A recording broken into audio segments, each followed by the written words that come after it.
Obviamente topa activo de último año más y más riba diferente terreno. Para que el señor Tito Sapuana a 13, un orador de Colombia, para riba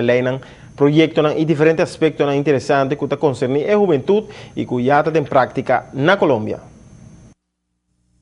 El objetivo de la visita es poder compartir una experiencia exitosa, como lo es el Valle del Cauca, con los jóvenes de Aruba, sobre todo que algunas de sus entidades conozcan el ejercicio de la participación que hacen otros jóvenes en otros países, poder avanzar en la construcción de una política pública de juventud, donde los jóvenes sean protagonistas y por supuesto estén en la estructura del Estado como una prioridad de gobierno y una prioridad de desarrollo para toda la sociedad arubiana.